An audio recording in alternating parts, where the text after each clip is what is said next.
if you want to get in contact with me, the best way to do it is on Instagram. If you just want to say what up, if you want to tell me you love my videos, you can tell me that you don't like my videos, but the best way to do it though is on Instagram.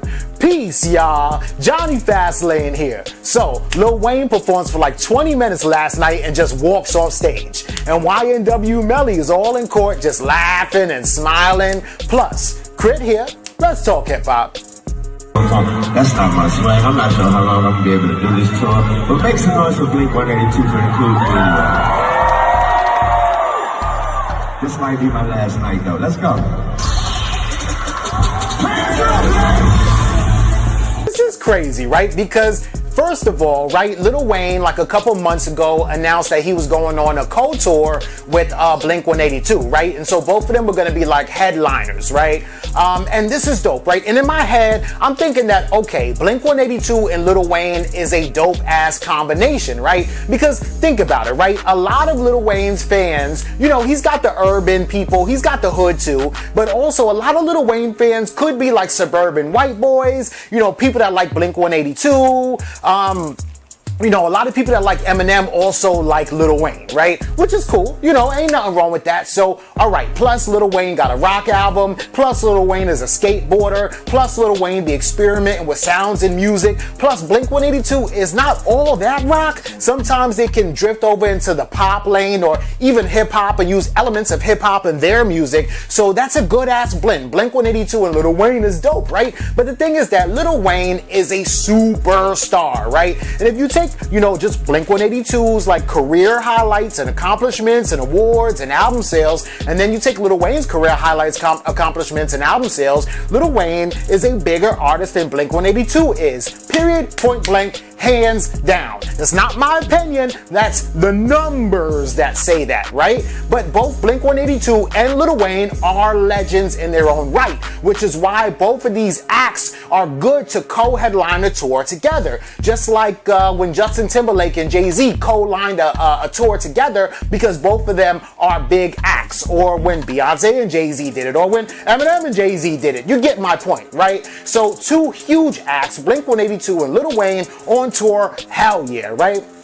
The only thing though is that I guess in certain venues, right? Because I think this is what they do, right? They sometimes Eminem will go on, sometimes Lil Wayne will go on first, and then Blink 182 will go on last, right? And then sometimes Blink 182 will go on first, and then Lil Wayne will go on last, right? And that's usually how it is. Like the most popular rapper goes last at a concert, and the lesser known rapper or the lesser known artist would go first, right? So for example, I went to the Barclays Center a couple weeks ago to see the Masters of Ceremony, right?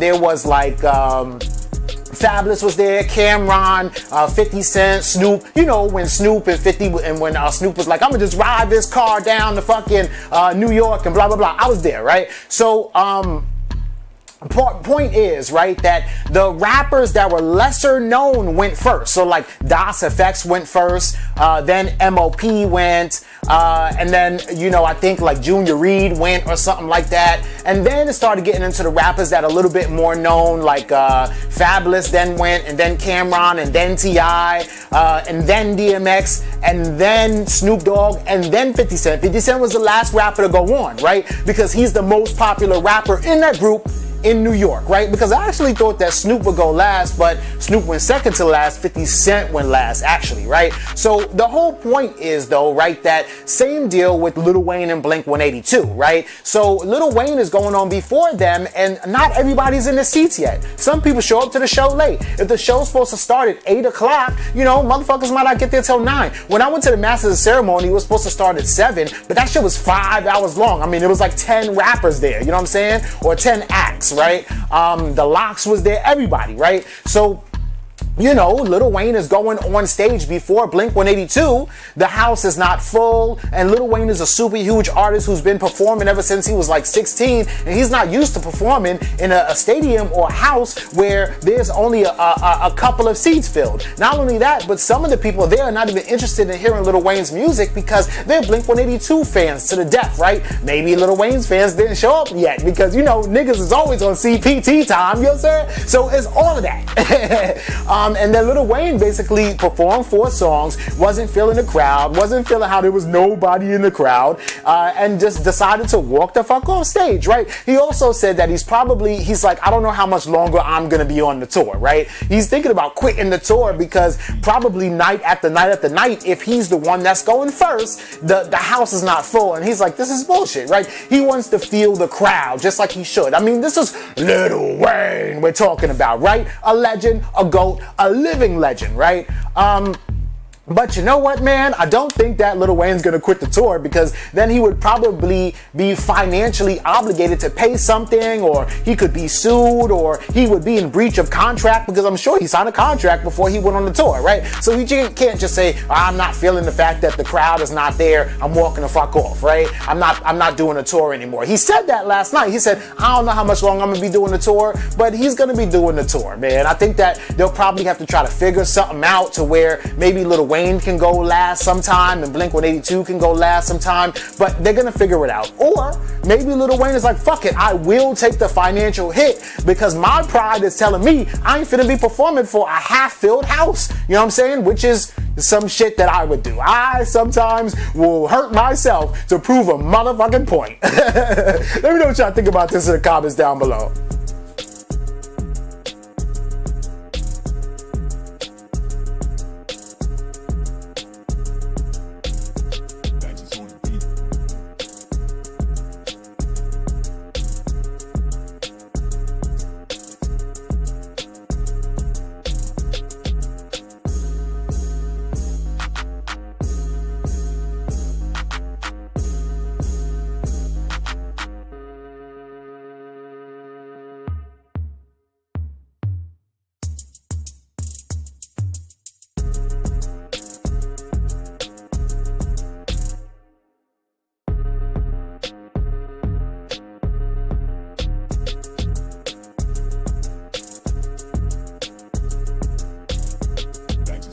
Alright, so you see YNW Melly in court, right? The video has no sound at all. It's completely muted, so I don't know what they were saying, and I wish it had sound, right? But it doesn't. So, you know, you could only imagine, I mean, if he's talking to his lawyers, whatever, they're probably just like, hey, what's up? You good? We're gonna try to do what we do, whatever, right? Yo, he looks like he's in good spirits, right? And this is crazy because, you know, a lot of young niggas, I'm not even gonna say young niggas, I just think like a lot of niggas sometimes, you know, feel like jail is a normal kind of thing, right? And he's not looking like, damn, yo, I'm locked up, you know, my future is in jeopardy. Nothing like that. He's looking like, okay, cool, yeah, I'm out here, I'm in court, whatever, right? But he says, first of all, YNW Melly posted that video on his own Instagram, or probably his people did, right? And then the caption underneath it says, I'll be home soon. I'm smiling because God is with me. Melly, innocent, right? So he's saying that he's smiling because God is with him, right? Okay, fine. You have an optimistic outlook on it. You say that you're innocent. Okay, cool. But I don't know, man. So YNW Melly and his homeboy are both locked up right now, still going through trial, and we don't know if they were guilty or innocent. They will prove it, I guess, in court, but the whole situation is, and y'all already know, but for the people who don't know, YNW Melly pulled up to a hospital in November with him and one of his friends, right? And 2 of his friends in the backseat, but they were both dead. YNW Juvie and YNW Sack Chaser, both in the backseat, both dead, both shot up. YNW Melly said that they got into a drive-by and that his friends got sprayed up. Everybody in the hip-hop community was like, damn, yo, YNW Melly, you good? You cool? He said, yeah, I'm good. Then he dropped 2 songs, Murder on My Mind and Mixed Personalities, and then all of a sudden, YNW Melly gets arrested and people are saying that he shot his own friends and then said that it was a drive-by, right? And YNW Melly was denied bail and has been in jail sitting there ever since, right? If he goes to trial, which he's in trial right now, but if he's found guilty, he's probably never going to come out, and they're seeking the death penalty for him in Florida. If he's found innocent, fuck it, they'll let him out, and then that's it. He can continue on with his rap career, so we will see. But Juice Wrld actually the other day had got like a phone call from YNW Melly in jail, and then Juice Wrld put him on speakerphone, and YNW Melly is not acting like he's in jail because he was all singing all over the phone and shit.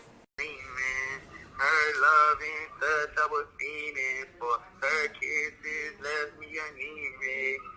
I just had sex with a demon. Love, love, love, love, love.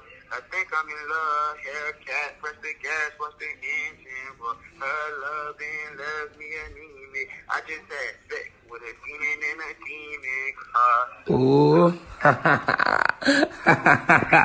with a demon and a demon. That's some shit. You know, a lot of niggas out here having sex with demons and shit don't even know it. We gonna go so hard on that bitch, bro. That shit gonna be ridiculous. Hey, man, it's a young nigga world, young nigga ways, man. You already know what time it is, man. Nigga coming home soon, man. Hey, look, man, you know I fuck with Juice Wrld. You know that's my nigga, man. Hey, look, man, young Juice Wrld, nigga. Young Juice Wrld, young Juice Ways, man. Nigga know what time it is. For life. He's telling Juice Wrld like, yo, we gonna go so hard on this shit. This the song that we gonna spit. When I come out, it's over. You know I fucks with Juice Wrld, YNW Melly and Juice Wrld. Like, he's acting like he's really finna get out. So he's so confident that he really didn't do this, that he feels like he's gonna get out. So maybe he didn't do it. But let me know what y'all think about this in the comments down below. Alright, yo, so Big K.R.I.T, what is it? It's fucking Friday, July 12th, my nigga. So you know what that means. Big K.R.I.T dropped his album, K.R.I.T is Here. And my nigga, K.R.I.T is here, okay? Now, I woke up mad early this morning. I'm listening to this shit. I'm all in the shower. I'm like, whoa, okay. And mind you, I wasn't singing along or nothing like that because I didn't know any of the words because it's my first time hearing this shit because that just came out today. But yo, the album is so fire, man. I mean, it's exactly everything that I thought it would be, right? So the very, very first song on the album is K.R.I.T Here, right? Which is the single, and he came out with that probably like a month ago or whatever like that, or maybe even 2 months ago, where he had like the slave auction and the video and all that stuff that I talked about a month ago, but it was dope. And then so number 2 is actually really the intro, right? So number 2 is like, damn, we had to wait so long, waiting and waiting and waiting, but finally K.R.I.T here, you know what I'm saying? And then the album starts, right? I've been waiting, fire track, right? Make it easy, fire, right? Addiction, that shit caught my ear, right? And I was chilling, mind you, I wasn't looking at like the track list or anything like that. I heard addiction, I said, oh, okay, I'm feeling this right here. That stood out to me, and then boop, Lil Wayne pops up on that shit, right? And Saweetie's on the hook. I couldn't even tell it was Saweetie, but Lil Wayne was rapping on the verse, right? Saweetie doesn't have a verse on the shit though, right? Energy was dope. Obvious was cool. I Made It was dope with Yella Beezy, fire. Every Time with Baby Rose was okay. Believe was okay. Prove It with J. Cole, fire, fire, fire. J. Cole is bodying it just like normal. He's talking about how he used to fuck with Big K.R.I.T since like back in the day. And then he starts talking about somebody named Felicia. He's like, you know, when I first started getting big and going on tour, he always had like this one fan that he would always see at every single show. Her name was Felicia, and it turns out she worked for Delta, and that, you know, she used to just pop up at his shows. She said that he's his favorite rapper, and that she was just casually like, yo, what up, J. Cole? And J. Cole used to be like, damn. But then he talks about how like he hasn't seen Felicia in a while or whatever the case may be. So he's like, next time I'm on the road, I want to see you. You know what I'm saying? Which was kind of dope because as he was like, and you gotta, yo, J. Cole is so fucking lyrical and scriptive, and just like when I heard that shit, I started getting like goosebumps and chills. I'm like, why? How the fuck does a nigga's lyrics make a reaction to your body? That shit is crazy, man, right? Then Family Matters, that was dope. Blue Flame Interlude, that was dope, right? So he's like, yeah, coming to the stage, you know, we got this stripper. He's like, you know, she work at Winn-Dixie during the day and she stripped during the night, you know what I'm saying? Which is funny as hell, right? And then Blue Flame, the strip club song comes on, right? So I'm thinking like, okay, it's gonna be a strip club song. And I mean, it's his answer to a strip club song, but definitely not like, you know, a strip club anthem or anything like that. It's not like Tiger strip club song. It's a Big K.R.I.T strip club song. So it's definitely a little different, right? Learned from Texas was fire. He was shouting out DJ Screw. The hook is like very Screw reminiscent. You got some chop up and all that shit in there. Outer Space was dope. High Beams was dope. Life in the Sun is dope. And then Mississippi is fire too. And I like Mississippi because he ain't really rapping like how he was rapping on all the other songs, right? Or Mississippi, which is the outro also, he's kind of like on there, but like spitting kind of like spoken word a little bit on Mississippi, right? And he's like, I'm from Mississippi, bitch, you know what I'm saying? Which, you know, I'm not used to hearing like Big K.R.I.T on his shit, you know what I'm saying? Like, it was like, bitch, you know what I'm saying? Which was dope, right? But this shit was fire, man. It just dropped today. Of course, I'm gonna give it like another listen and shit. But if y'all want to listen to that shit, you should check it out, right? Big K.R.I.T. The album is called K.R.I.T is Here. And my nigga, K.R.I.T is here, right? Let me know what y'all think about everything in the comments down below. Don't forget to like, comment, share, subscribe. Make sure y'all hit that notification bell. And follow me at Jonny Fastlane on Instagram. And y'all already know what to do. Peace.